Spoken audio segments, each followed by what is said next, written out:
சொல்லுங்க ப்ரோ, இந்த பீஸ்டோட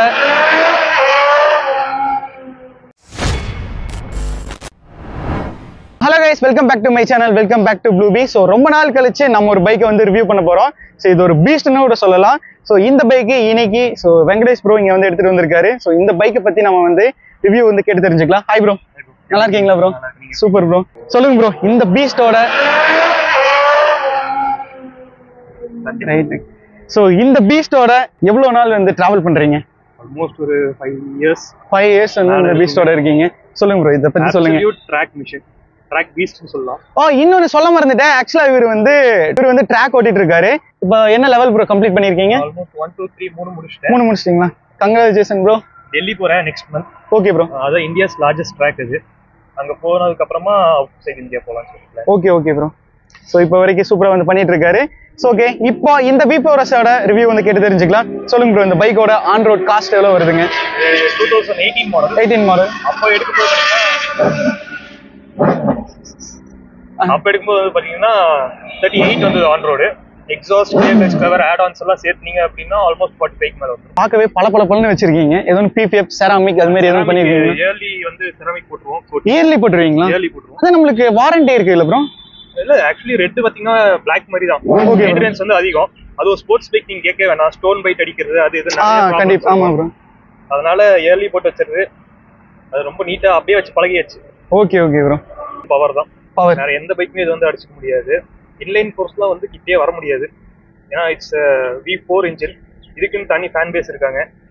10R ஓட்டுறவங்க எதை கேட்டு பாருங்க பிடிக்காது. இதை ஓட்டுறவங்க 10R கேட்டு பாருங்க பிடிக்காது. ஆமா, ஏன்னா அப்படியே டோட்டலா வந்து சேஞ்ச் ஆகுது, டிஃபரெண்டா இருக்கும். ஆமா ப்ரோ. அது வந்து நீங்க இந்த பைக்குக்கு கண்டிப்பா இப்போ ஒரு பைக் எடுக்கறாங்கன்னா அந்த பைக்கு தவிர இன்னொரு பைக் ஆப்ஷனாவும் வச்சிருப்பாங்க. Ducati doesn't have any option. ஃபிக்ஸ்டா Ducati மட்டும். Ducati. ஓகே. வந்து இப்போ ஒரு பைக் எடுக்கறோம்னா சோ இதுவா அதுவா அப்படின்னு சொல்லிட்டு நம்ம இல்ல, சோ சில பேர் வந்து அப்படி வச்சிருப்பாங்க. சோ அதனால வந்து கேட்டேன். சோ இது போக இவர் வந்து இன்னொரு பைக் வந்து வச்சிருக்காரு, S1000RR. சோ அந்த பைக்கை வந்து இன்னொரு வீடியோல நம்ம வந்து ரிவ்யூ வந்து பார்க்கலாம். சோ சொல்லுங்க ப்ரோ, இந்த பைக்ல என்னென்ன எக்ஸ்ட்ரா ஆட் ஆன் பண்ணிருக்கீங்க? ஆட் ஆன்ஸ் பாத்தீங்கன்னா கிளியர் கிளட்ச் கவர் போட்டுருக்கு. Okay bro. அதோட காஸ்ட் எவ்வளவு வருது ப்ரோ? ஆல்மோஸ்ட் 2.5 வந்துருங்க இப்போ. Okay bro. எக்ஸாஸ்ட் வந்து அப்போ 2019ல போடும்போது 6.5 lakhs. Akrapovic full system. Okay bro. அப்புறம் டயர்ஸ் போட்டுருக்கேன் புதுசா, ஸ்லிக் டயர்ஸ். டயர் நம்ம நார்மலா சேஞ்ச் பண்ணிட்டே இருப்போம். ஆமா. Okay bro. ஒரு செட் டயர் எவ்வளவு கிலோமீட்டர் வந்து உங்களுக்கு வந்து ஓடுது? அதாவது ட்ராக் இல்லாம ரோட் பர்பஸ் நம்ம வந்து யூஸ் ட்ராக் ன்னு ஓட்டுனீங்க அப்படின்னா ஒரு 2000 கிலோமீட்டர் வரும். அப்பா, 2000 கிலோமீட்டருக்கு ஒன்ஸ் வந்து நீங்க 1 லட்சம் ரூபாய் செலவு பண்ணி நீங்க வந்து டயர் வந்து சேஞ்ச் பண்ணணும். இதுவே நம்ம வந்து ரோட் பர்பஸா வந்து ஓட்டுனீங்க அப்படின்னா ஸ்லிக் டயர் இல்லாம நார்மல் போட்டீங்கன்னா அது லைஃப் வரும். கிட்டத்தட்ட ஒரு 7 to 8000 கிலோமீட்டர் வரும் அது. Okay bro. நீங்க ஸ்லிக் டயர் போட்டீங்க அப்படினாலும் இதுலயே ஆன் ரோட்லயே வந்து 5000 to 6000 தான் வரும். Okay. According to the usage. நீங்க ஹார்ட் பிரேக்கிங் பண்றது, புஷ் பண்ணி ஓட்டுனீங்க அப்படினாலே முடிஞ்சிரும். ஸ்லோவா ஓட்டுனீங்கன்னா ஒரு 7000 கிலோமீட்டர் வர வாய்ப்பு இருக்கு. Okay bro. சஸ்பென்ஷன் பத்தி சொல்லுங்க ப்ரோ. ரெண்டுமே ஓலிங் சஸ்பென்ஷன்ங்களா? ரெண்டுமே ஓலிங் சஸ்பென்ஷன், கம்ப்ளீட்லி ரீபவுண்ட். ஓகே. ரெண்டுமே அட்ஜஸ்ட் பண்ணிக்கலாம். ட்ராக்ல வந்து அந்த ஸ்ட்ரைட்ஸ்ல வந்து இது அடிச்சுக்கவே முடியாது. அதாவது ஒன் வீல் வந்து டச்சே ஆகாது. ஓகே. நீங்க இதுலயே பாத்துருப்பீங்க ப்ரோ. நீங்க ட்ராக் யூஸ் பண்றீங்க, இது வந்து சிங்கிள் சைடு ஸ்விங்காமா இருக்குது. இதோட யூசேஜ் ஸ்டெபிலிட்டி வந்து நீங்க கண்ட்ரோல் பண்ணீங்கன்னா நல்லா இருக்கும். ஓகே. ஆனா நீங்க அதை கண்ட்ரோல் பண்ணாம கொஞ்சம் மிஸ் பண்ணீங்கனாலும் பைக் வில் ரோல் ஆகும் கண்டிப்பா ரோல். Okay bro. இந்த டயர் வந்து பாத்தீங்கன்னா சிங்கிள் சைடு ஸ்விங் தான். ஆமா ப்ரோ. நீங்க வந்து கார் ரைடிங் பண்ணும்போது கொஞ்சம் ஒரு லைட் ஸ்டெபிலிட்டி இல்லாத மாதிரி இருக்கும். இப்போ வந்திருக்க 2025 மாடல் வந்து டபுள் சைடு ஸ்விங். அது வந்து இன்னுமே கொஞ்சம் ஸ்டெடியா போகும் வண்டி. சரி ப்ரோ. அது வந்து எதனால டபுள் சைடு ஸ்விங் வந்து பண்ணிருப்பாங்கன்னு சொல்லிட்டு உங்களுக்கு ஏதோ ஒரு இதுதான் மெயினா ஸ்டெபிலிட்டிக்காக. Okay bro. சோ அப்ப இதுல வந்து அந்த கார்னரிங் பண்ணும்போது அந்த கொஞ்சம் மிஸ் ஆகுது இருக்கும். ஆனா எக்ஸ்பீரியன்ஸ் ஸ்பீக்ஸ்ல சோ நீங்க அது வந்து ஓட்டி பழகிட்டீங்க அப்படின்னா ரொம்ப நல்லா இருக்கும். Okay bro. அப்போ இப்போ லேட்டஸ்டா வந்த பைக்குக்கும் இதுக்கும் என்னென்ன டிஃபரன்ஸ் வந்து வருது? வண்டி வந்து இன்னும் கொஞ்சம் ஷார்ப் பண்ணிருக்காங்க புதுசுல. Okay bro. விங்லெட்ஸ்ல வந்து இன்னுமே கொஞ்சம் ரொம்பவே ஷார்ப்பா வந்திருக்கு. டெயிலும் அப்படிதான். வண்டி கொஞ்சம் குட்டியா இருக்கு. அப்படியே குட்டியா இருக்குங்களா? கொஞ்சம் குட்டியா இருக்கு. Okay bro. So double side swing arm facelift பண்ணிருக்காங்க. அதான் சொல்றேன், இந்த ஹெட்லைட் டிஎம்டி டிஸ்ப்ளே மாறுது இல்ல ப்ரோ? அதாங்க கம்ப்ளீட்டா வந்து புது பைக் தான். டபுள் சைடு ஸ்விங் ஆம், இன்ஜின் மட்டும் தான் சேம். அதுலயும் நிறைய ஸ்பெசிஃபிகேஷன்ஸ் மாறி இருக்கு. அப்படிங்களா? ஆனா ரா பவர்னா இதுதான். BS3 நாலே உங்களுக்கு தெரியும் பவர் எப்படி இருக்குன்னு. BS3 நான் BS4 நினைச்சேன் ப்ரோ. இது BS3 ஆக்சுவலா இது வந்து BS3 சோ ஆக்சுவலா நான் வந்து என்ன நினைச்சேன்னா இது வந்து BS4 மாடல்னு சொல்லி நினைச்சிட்டு இருந்தேன்.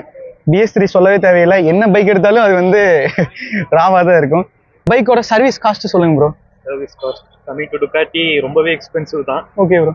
ஆல்மோஸ்ட் நீங்க ஆயில் ஃபில்டர், ஆயில், கூலண்ட் எல்லாம் சேஞ்ச் பண்ணும்போதே ஒரு 30,000 மேல வந்துரும். 30,000 மினிமம்.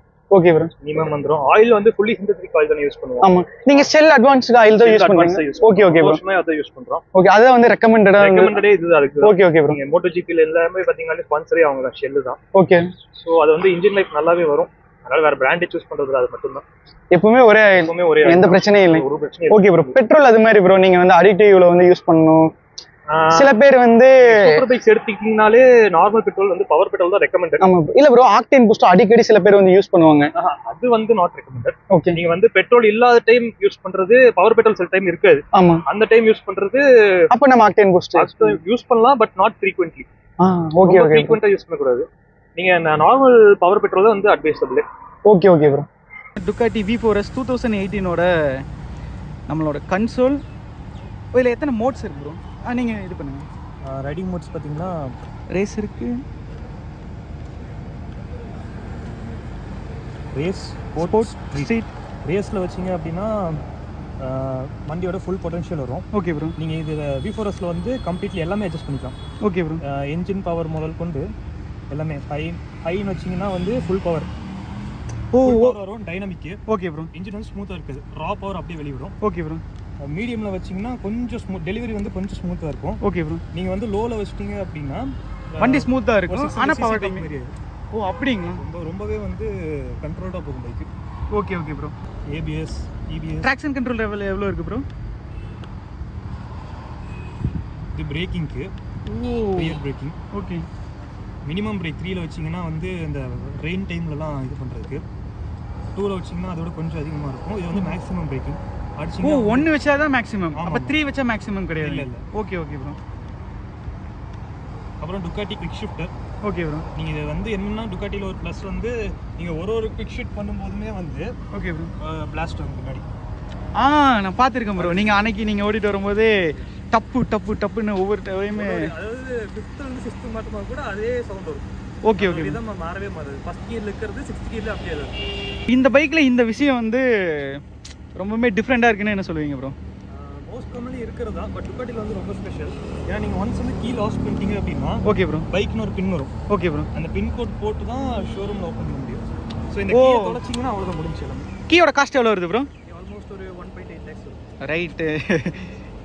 Okay bro. அப்போ வந்து பின்கோடு போட்டு அதை வந்து ஓப்பன் பண்ணதுக்கப்புறம் தான் நியூ கீ வந்து நீங்கள் மாற்றி இந்த செட் எல்லாமே மாற்றணும்.